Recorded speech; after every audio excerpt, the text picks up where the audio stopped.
Hello dear students, good morning to all of you. Today we have to start from here the chromatin material. देखिए बेटा, आपकी books में दो term use होंगी, chromosomes and chromatin material. आपको उस चीज़ में जो है वो बिल्कुल भी कंफ्यूज नहीं होना है. ये वैसे तो दोनों सेम थिंग होती है, थोड़ा सा स्ट्रक्चर में फ़र्क होता है. कैसे फ़र्क होता है? जब सेल को डिवाइड नहीं होना होता है, यानी जब वो अपनी नॉर्मल कंडीशंस में होता है, तो जो क्रोमोसोम है बेटा वो लूज एंड जो है वो प्रेजेंट होता है, लूजली थ्रेड की तरह जो है वो प्रेजेंट होता है, पैक्ड नहीं होता है. उसको हम बोलते हैं क्रोमेटिन मटेरियल. लेकिन वो क्रोमोसोम कब बन जाता है? वो क्रोमोसोम जब बन जाता है बेटा, जब उसको डिवाइड होना होता है और वो पैक हो जाता है प्रोटीन्स के साथ. वो बहुत ही टाइट स्ट्रक्चर बन जाता है, छोटा स्ट्रक्चर बन जाता है, जो हमें माइक्रोस्कोप के अंदर जो है वो विजिबल होता है. उसको हम क्रोमोसोम बोलते हैं. ये बस ये छोटा सा डिफरेंस है दोनों में.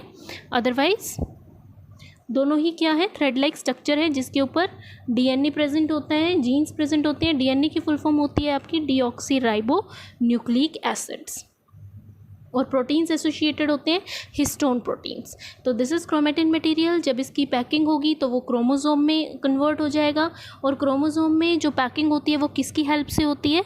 हिस्टोन प्रोटीन्स की हेल्प से होती है. ओके, तो when cell is ready to divide, chromatin material get changed into chromosomes. Okay, फिर आपका न्यूक्लियस और न्यूक्लियोलस का डिफरेंस है बेटा, बहुत इजी है, मैं आपको करवा चुकी हूँ. आप जो है इसको पढ़ लीजिएगा अच्छे से. नेक्स्ट आपका आता है स्ट्रक्चर ऑफ क्रोमोसोम. क्रोमोसोम का स्ट्रक्चर देखेंगे हम. क्रोमोसोम के साथ बेटा यूजली थ्रेड लाइक स्ट्रक्चर होता है. दो चीज़ें एसोसिएटेड होती हैं, one is DNA deoxyribonucleic acid, another is proteins, और most importantly histone proteins and some acidic proteins. तो हम स्ट्रक्चर देख के समझेंगे बेटा इसको. देखिए, क्रोमोसोम का स्ट्रक्चर कुछ इस तरह से दिखाई देता है. बीच में एक कॉन्स्ट्रिक्शन होती है, उस कॉन्स्ट्रिक्शन को हम बोलते हैं प्राइमरी कॉन्स्ट्रिक्शन या फिर सेंट्रोमियर. इसको हम क्या बोलते हैं? प्राइमरी कॉन्स्ट्रिक्शन और सेंट्रोमियर. और इससे जो है वो दो पार्ट्स में डिवाइड होता है, उसको बोलते हैं हम chromosomal arms. This is chromosome arm, this is also chromosome arm. ये क्या है? अनरेप्लिकेटेड है. रेप्लिका का मतलब क्या होता है? कि उसकी एक और कॉपी बनना. अभी ये यहाँ सिंगल है ना, अब आप यहाँ देखोगे ये डुप्लीकेटेड है, यानी ये डबल है. दो क्रोमोसोम है जो कि सिंगल सेंट्रोमियर से अटैच है. This is centromere and these two are sister chromatids. अभी हमने इसको क्या बोला था? दिस इज क्रोमोसोमल आर्म, या फिर सिंपल हम इसको क्रोमेटिड बोल सकते हैं. And these two are sister chromatids. और यहाँ पर ये क्या हो गई? अनरेप्लिकेटेड हो गई, यानी ये दो कॉमन सेंट्रोमियर से अटैच नहीं है, ये इंडिपेंडेंट जो है वो डॉटर क्रोमोसोम्स हैं. Okay, this is centromere or primary constriction. This is chromosomal arm, and this is a chromatid. When two chromatid are attached with a single chromosome, they are called as duplicated chromosome. These are unreplicated chromosome, as these are not attached with single centromere. Okay, next two terms are diploid and haploid number of chromosome. Diploid का मतलब होता है बेटा double, haploid का मतलब होता है single. इसमें आप एक एक एग्जाम्पल बस याद कर लेना और इनकी सिंपल डेफिनेशन याद कर लेना. डिप्लॉयड कौन से क्रोमोसोम्स होते हैं बेटा?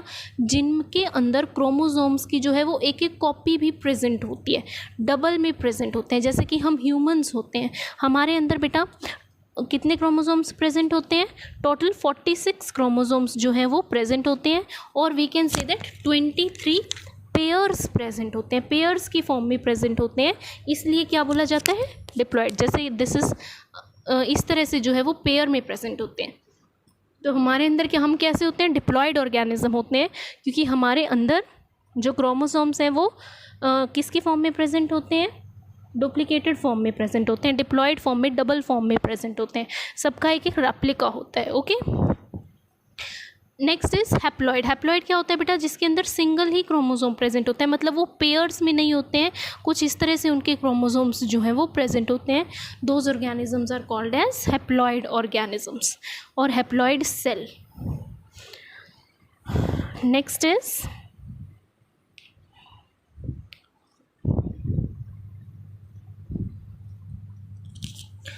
दोनों का एक एक एग्जाम्पल आप लर्न कर सकते हैं बेटा. ये पढ़ोगे आपको बहुत इजीली जो है वो समझ आ जाएगा.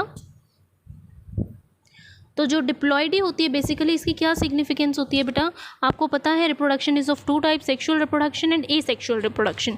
तो जो सेक्सुअल रिप्रोडक्शन होता है बेटा उसके अंदर जो है वो एक कॉपी कहाँ चली जाती है, प्रोजेनी के अंदर चली जाती है। हमने पूरा सिस्टम पढ़ा था ये 8th क्लास के अंदर कि जिससे क्या बनता है, गैमीट्स बनते हैं, गैमीट्स फ्यूज़ होकर फिर जाइगोट बनते हैं, जाइगोट फिर से डिप्लॉयड हो जाता है, उसके अंदर जो है वो पेयर प्रेजेंट हो जाता है। ओके, नेक्स्ट इज कुछ सेल्स ऐसे होते हैं बेटा जिनके अंदर जो है वो न्यूक्लियस प्रेजेंट नहीं होता है, ये आपको ज़रूर पता होना चाहिए। जो हमारे रेड ब्लड सेल्स होते हैं, आरबीसी सेल्स होते हैं बेटा, उनके अंदर जो है वो न्यूक्लियस नहीं होता है। क्यों अगर न्यूक्लियस नहीं होता है तो इसकी वजह से स्पेशियस हो जाते हैं एंड दे कैन कैरी मोर, उनके अंदर मोर ऑक्सीजन वो कैरी कर सकते हैं with the help of haemoglobin. Next is जो फ्लोएम सेल के सीव ट्यूब्स होते हैं। फ्लोएम क्या होते हैं बेटा, फ्लोएम एंड जाइलम जो है वो वस्कुलर बंडल्स यानी पानी और फूड को कैरी करने वाले जो हैं वो स्ट्रक्चर्स होते हैं। फ्लोएम बेसिकली क्या होता है, फ्लोएम वो स्ट्रक्चर होता है प्लांट के अंदर जो फूड कैरी करता है प्लांट्स का डिफरेंट पार्ट्स के अंदर। तो फ्लोएम की जो सीव ट्यूब्स होती हैं बेटा, फ्लोएम के आप डिटेल में पढ़ेंगे आगे, अलग अलग पार्ट्स होते हैं। तो जो फ्लोएम के अंदर सीव ट्यूब्स होती हैं जो कि बेसिकली सक्रोज जो उनका फूड होता है उसको कैरी आउट करते हैं, उसके अंदर भी जो क्या है वो न्यूक्लियस नहीं होता, they are devoid of nucleus. Okay, next आपका आता है बेटा साइटोप्लाज्म। साइटोप्लाज्म में आपको बहुत अच्छे से बता चुकी हूँ व्हाट इज साइटोप्लाज्म। यस, क्या होता है साइटोप्लाज्म? साइटोप्लाज्म होता है बेटा जो फ्लूइड मैट्रिक्स सेल के अंदर प्रेजेंट होता है, that is called as cytoplasm, जिसके अंदर सारी की सारी ऑर्गेनेलीज जो है वो एंटेंगल्ड होती हैं। वो फ्लूइड जो कि प्लाज्मा मेम्ब्रेन के अंदर जो है वो कैप्चर होता है, यानी न्यूक्लियर एनवेलप और प्लाज्मा मेम्ब्रेन के बीच में जो लिक्विड पार्टिकल प्रेजेंट होता है उसको हम क्या बोलते हैं, cytoplasm. Okay,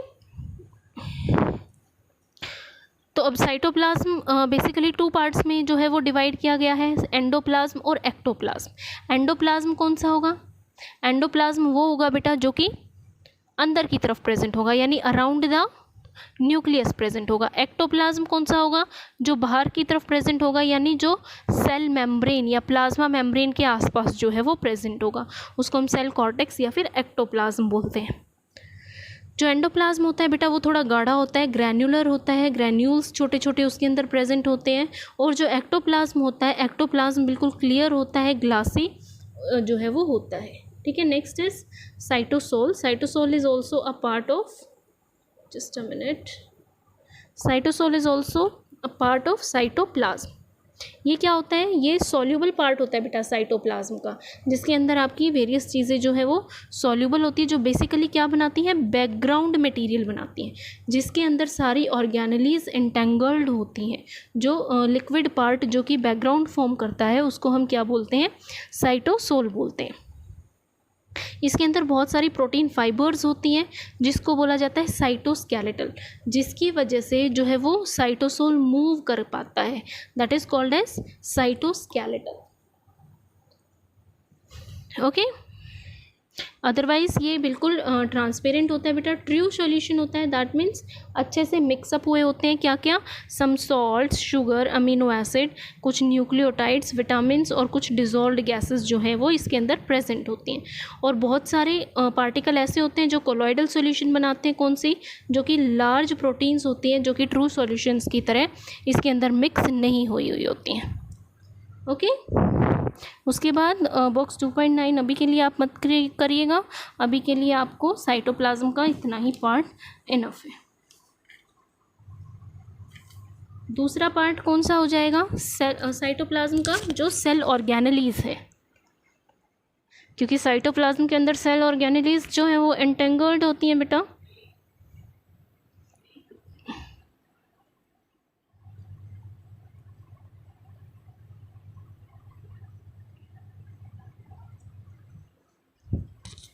okay,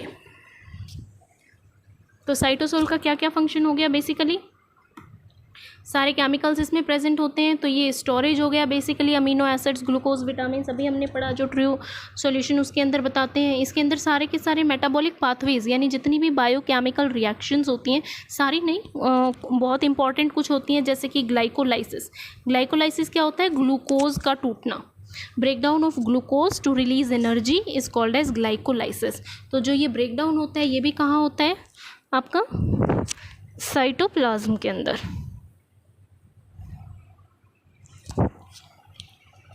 synthesis of fatty acid, nucleotides, ये सब सारी इंपॉर्टेंट चीज़ों की सिंथेसिस भी कहाँ होती है? साइटोप्लाज्म में। Living cytoplasm is always in a state of movement and that movement is called as cyclosis. उस मूवमेंट को हम बेसिकली क्या बोलते हैं? साइक्लोसिस बोलते हैं। तो जो लिविंग साइटोप्लाज्म होगा बेटा, वो धीरे धीरे करके क्या करता रहता है? With in the plasma membrane वो मूव करता रहता है, और उस मूवमेंट को हम क्या बोलते हैं? साइक्लोसिस। तो नेक्स्ट जो पार्ट होता है वो साइटोसोल के बाद कौन सा होता है बेटा? साइटोसोल तो क्या हो गया? जो बैकग्राउंड मटेरियल है, थोड़ा सा ट्रू सॉल्यूशन है, थोड़ा सा कोलाइडल है, जो कि लार्ज प्रोटीन्स ने बना रखा है। इसके अलावा उसके अंदर क्या प्रेजेंट होती हैं? सेल ऑर्गेनेलीज जो हैं वो प्रेजेंट होती हैं। ओके, सेल ऑर्गेनेलीज के अंदर बेटा आप अलग अलग ऑर्गेनेलीज पढ़ेंगे जिनका अलग अलग फंक्शंस है, यानी सिंथेसिस ऑफ प्रोटीन्स होती हैं, और या फिर मेटाबॉलिक अदर रिएक्शंस होती हैं, पैकिंग एंड टैगिंग होती है, एनर्जी का बनना होता है, डाइजेशन का काम होता है। तो बेसिकली हम स्टार्ट करेंगे फ्रॉम एंडोप्लाज्मिक रेटिक्यूलम, जिसको हम क्या लिखते हैं? सिंपली ER भी लिख देते हैं। ओके, तो जो एंडोप्लाज्मिक रेटिक्यूलम है बेटा, उसका स्ट्रक्चर, ये वाला स्ट्रक्चर आप ईजिली ड्रॉ कर सकते हैं तो इसको कर लेना, अदरवाइज़ ये तीनों आपको ज़रूर दिखाने हैं। जो एंडोप्लाज्मिक रेटिक्यूलम होता है बेटा, उसके 3 पार्ट्स होते हैं। दिस इज़ सिस्टर्ने, जो ट्यूबुलर लाइक स्ट्रक्चर होता है, और उस पर ये जो आपको दिखा रखे हैं, these are ribosomes. This is vesicles, ये क्या होती हैं? वेसिकल्स होती हैं। और इस तरह का जो ब्रांच्ड स्ट्रक्चर होता है, that are called as tubules, उनको जो है वो ट्यूब्यूल्स बोला जाता है। ओके, तो जो एंडोप्लाज्मिक रेटिक्यूलम होता है बेटा, एंडोप्लाज्मिक रेटिक्यूलम कहाँ पर अराइज होता है? मैंने आपको न्यूक्लियस का स्ट्रक्चर बताया था, मैंने आपको तब भी बताया था कि जो न्यूक्लियर एनवेलप होता है, आउटर न्यूक्लियर एनवेलप से मेम्ब्रेनस स्ट्रक्चर, इस तरह से आप देख सकते हैं, दिस इज़ न्यूक्लियस, और आउटर मेम्ब्रेन से जो ये मेम्ब्रेनस स्ट्रक्चर अराइज हो रहा है, this is called as endoplasmic reticulum. फिर एंडोप्लाज्मिक रेटिक्यूलम बेटा 2 तरह का होता है, one is SER smooth endoplasmic reticulum, one is RER rough endoplasmic reticulum. इनके नाम ऐसे क्यों पड़े हैं?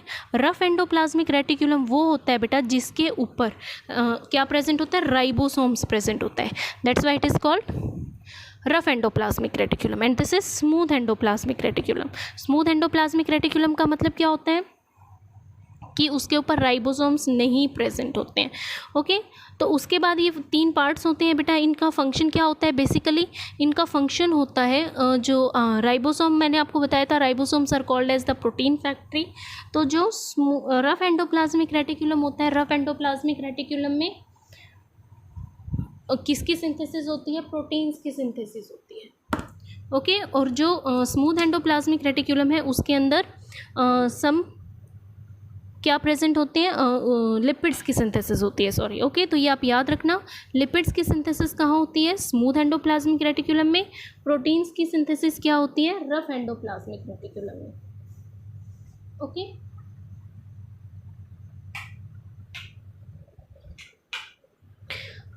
अब देखना ये तीनों के अलग अलग फंक्शंस होते हैं बेटा। जो सिंथेसिस होती है, अब देखो क्या होता है, इस तरह से 3 पार्ट्स प्रेजेंट होते हैं। जो सिंथेसिस होती है लिपिड्स की, वो कहाँ होगी? इन सिस्टर्ने पार्ट्स के अंदर। इन सिस्टर्ने पार्ट्स के अंदर सिंथेसिस होगी, तो वो धीरे धीरे धीरे धीरे सारी कंप्लीट होगी ट्यूब्यूल्स के अंदर। जो सिस्टर्ने पार्ट होता है बेटा, ये रफ एंडोप्लाज्मिक रेटिकुलम का होता है। फिर आगे जो स्मूथ एंडोप्लाज्मिक रेटिकुलम होता है उसका पार्ट्स फिर ट्यूब्यूल्स हो जाता है। तो जैसे ही प्रोटीन्स यहाँ पर sorry just a minute,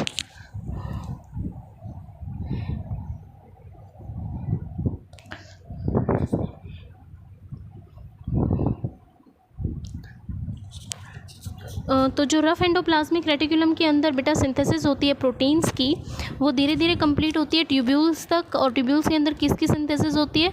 tubules के अंदर सिंथेसिस होती है लिपिड्स की। उसके बाद देखो एक ऑर्गेनेली काम नहीं करती है बेटा, सारी ऑर्गेनेलीज जो है वो मिलकर काम करती हैं। फिर जब वो रेडी हो जाती है डिस्चार्ज करने के लिए,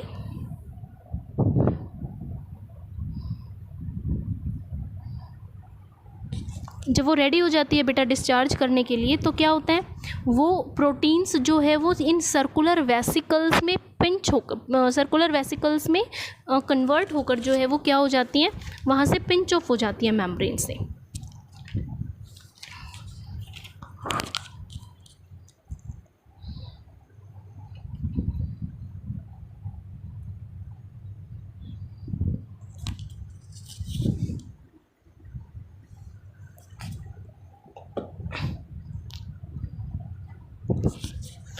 ओके, सपोज़ जो मेम्ब्रेन है, मेम्ब्रेन के अंदर इसके अंदर बन गई है सारी, तो अब उसको क्या करना है, अकेला काम इसका नहीं होता, सारी ऑर्गेनेलीज मिलकर काम करती हैं। सपोज़ इसने बना दिया तो आगे जो है वो कहाँ जाएंगी, गोल्जी अपरेटस के पास जाएंगी।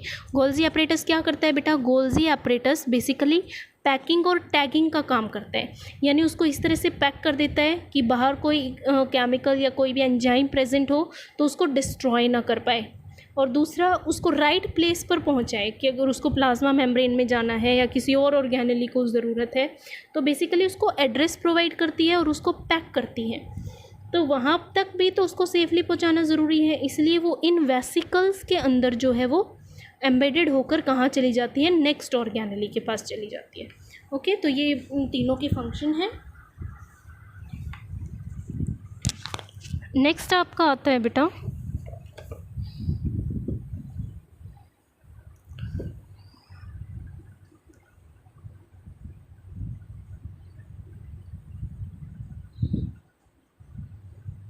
नेक्स्ट आपका आता है functions of endoplasmic reticulum. Endoplasmic reticulum के फंक्शंस, पहली बात तो क्योंकि ये मेम्ब्रेनस स्ट्रक्चर होता है तो बेटा इट प्रोवाइड्स अ शेप या it provides a skeletal framework to the cell.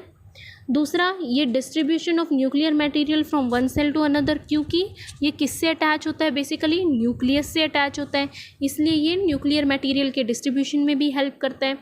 कुछ एंजाइम्स प्रेजेंट होते हैं ईआर के अंदर जो कि किस चीज़ की सिंथेसाइज करते हैं, स्टीरॉइड्स और कोलेस्ट्रॉल, बेसिकली स्मूथ एंडोप्लाज्मिक के अंदर। This is very important.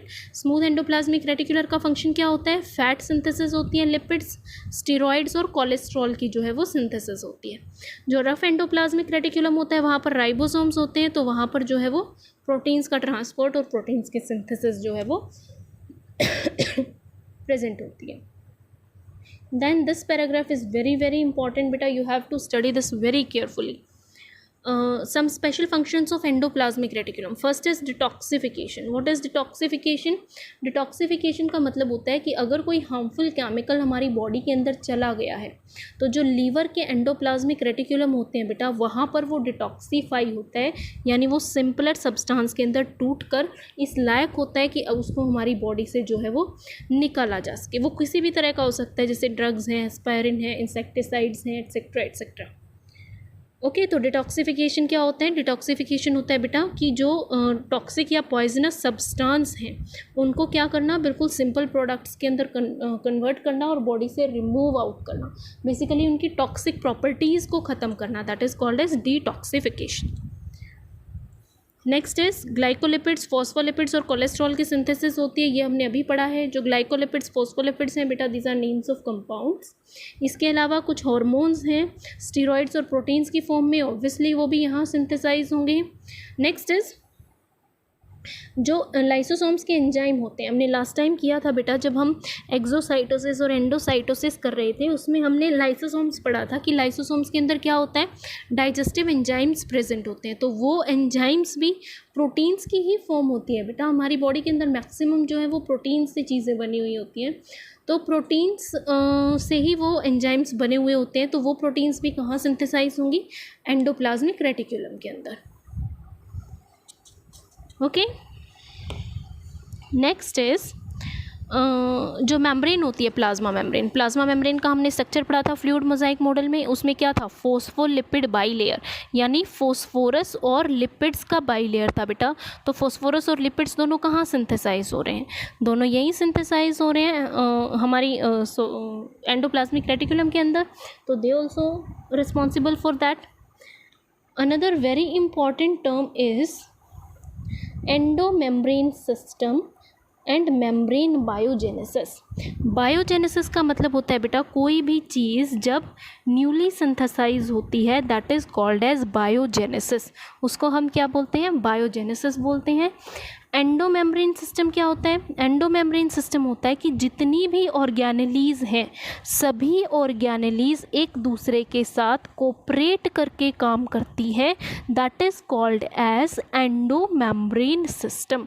उसको हम क्या बोलते हैं, एंडोमेम्ब्रेन सिस्टम बोलते हैं। Membrane biogenesis is synthesis of membrane. Suppose एक एग्जांपल है, एंडोमेम्ब्रेन सिस्टम का एग्जांपल है आपका मेम्ब्रेन बायोजेनेसिस। अब एक एग्जांपल से आपको समझ आ जाएगा। सपोज रफ एंडोप्लाज्मिक रेटिकुलम में क्या बनी, प्रोटीन्स बनी जो कि प्रोसेसिंग के लिए स्मूथ एंडोप्लाज्मिक रेटिकुलम से निकली। फिर मैंने आपको बताया गोल्जी अपरेटस के पास जाएगी क्योंकि वहाँ पर उसकी पैकिंग और टैगिंग होगी कि उसको किस राइट प्लेस के ऊपर जाना है। फिर वहाँ से भी वो वेसिकल्स की फॉर्म में जो है वो रिलीज़ हो जाएगी। अब उसको पता है कि उसको कहाँ जाना है, उसको प्लाज्मा मेम्ब्रेन के पास जाना है। तो इस तरह से अलग अलग ऑर्गेनेलीज़ की मेम्ब्रेन्स ने या अलग अलग ऑर्गेनेलीज़ ने एक दूसरे के साथ कोरिलेट करके कोऑपरेट करके काम किया है, that system is called as endomembrane system. उसको हम क्या बोलते हैं, एंडोमेम्ब्रेन सिस्टम। जैसे कि मेम्ब्रेन बायोजेनेसिस होती है, फॉर्मेशन ऑफ मेम्ब्रेन होती है। Okay, another is secretory protein जैसे कि म्यूकस होता है, डाइजेस्टिव एंजाइम्स होते हैं, आपने डाइजेशन में थोड़ा बहुत इनका पढ़ा होगा बेटा। हार्मोन्स प्रेजेंट होते हैं। तो ये सभी प्रोटीन्स की फॉर्म होती है बेसिकली, जो कि कहाँ पर बनती हैं, एंडोप्लाज्मिक रेटिकुलम के अंदर ही बनती हैं। सिक्रेटरी प्रोटीन जो हमारे ग्लैंड्स होते हैं बेटा, ग्लैंड्स मैंने आपको बताया था क्या होते हैं, ग्लैंड्स होते हैं basically group of cells which are modifies to secrete something. Group of cells होता है जो कि मॉडिफाइड होते हैं कुछ ना कुछ सिक्रीट करने के लिए, that are they are called as glands. तो ग्लैंड्स से क्या रिलीज होती हैं, सिक्रेटरी प्रोटीन्स रिलीज होती हैं। जो प्रोटीन्स वो सिक्रेट करते हैं वो भी सेल के कहाँ बनते हैं, एंडोप्लाज्मिक रेटिकुलम के अंदर। फिर आपका डिफरेंस आता है बेटा rough endoplasmic reticulum and smooth endoplasmic reticulum. ये हम अच्छे से कर चुके हैं अभी डिटेल में, आप रीडिंग लगाएंगे तो आपको जो है ये समझ आना चाहिए। आपकी बुक में जितने भी डिफरेंसेस हैं आपको बहुत अच्छे से जो है वो बेटा लर्न होने चाहिए। तो आज के लिए इतना ही काफ़ी है। Thank you and have a good day.